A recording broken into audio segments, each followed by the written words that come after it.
प्यारे बच्चों, अकबर और बीरबल के किस्से मजेदार एवं सीख भरे होते हैं।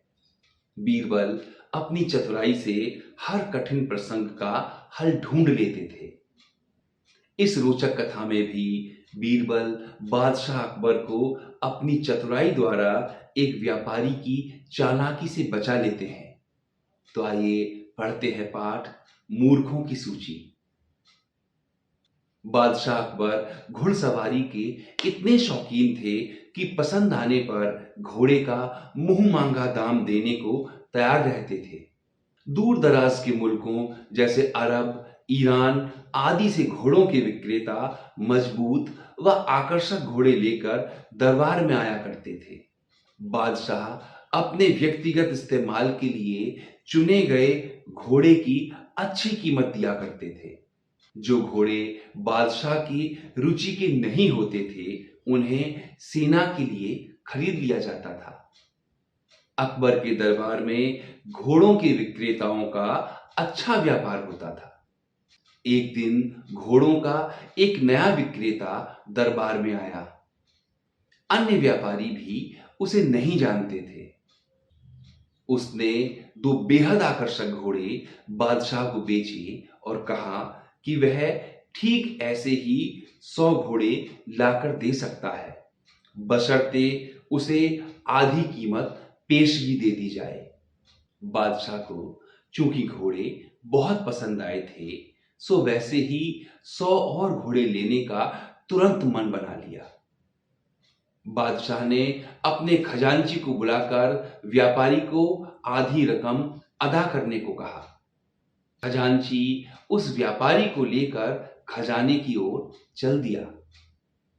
लेकिन किसी को भी यह उचित नहीं लगा कि बादशाह ने एक अनजान व्यापारी को इतनी बड़ी रकम बतौर पेशगी दे दी। लेकिन विरोध जताने की हिम्मत किसी में न थी। सभी चाहते थे कि बीरबल यह मामला उठाएं। बीरबल भी इस सौदे से खुश न था।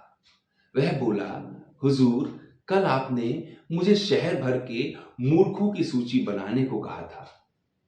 मुझे खेद है कि उस सूची में आपका नाम सबसे ऊपर है। बादशाह अकबर का चेहरा गुस्से से सुर्ख हो गया। उन्हें लगा कि बीरबल ने भरे दरबार में विदेशी मेहमानों के सामने उनका अपमान किया है। गुस्से में भरे बादशाह चिल्लाए, तुम्हारी हिम्मत कैसे हुई हमें मूर्ख बताने की? बीरबल अपना सिर झुकाते हुए सम्मानित लहजे में बोला, क्षमा करें बादशाह सलामत। आप चाहें तो मेरा सिर कलम करवा दें। यदि आपके कहने पर तैयार की गई मूर्खों की सूची में आपका नाम सबसे ऊपर रखना आपको गलत लगा हो।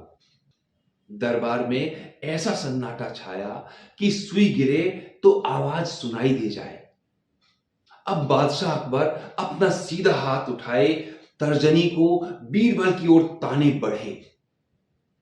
दरबार में मौजूद सभी लोगों की सांस जैसे थम सी गई थी।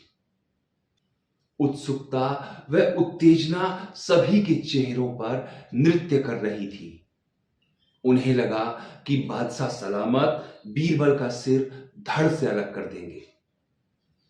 इससे पहले किसी की इतनी हिम्मत ना हुई थी कि बादशाह को मूर्ख कहे। लेकिन बादशाह ने अपना हाथ बीरबल के कंधे पर रख दिया। वे कारण जानना चाहते थे। बीरबल समझ गया कि बादशाह क्या चाहते हैं।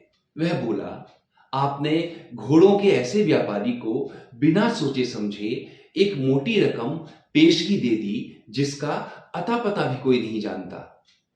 वह आपको धोखा भी दे सकता है। इसलिए मूर्खों की सूची में आपका नाम सबसे ऊपर है। हो सकता है कि वह व्यापारी अब वापस ही ना लौटे।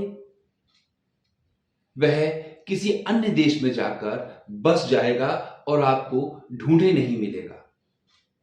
किसी से कोई भी सौदा करने के पूर्व उसके बारे में जानकारी तो होनी ही चाहिए।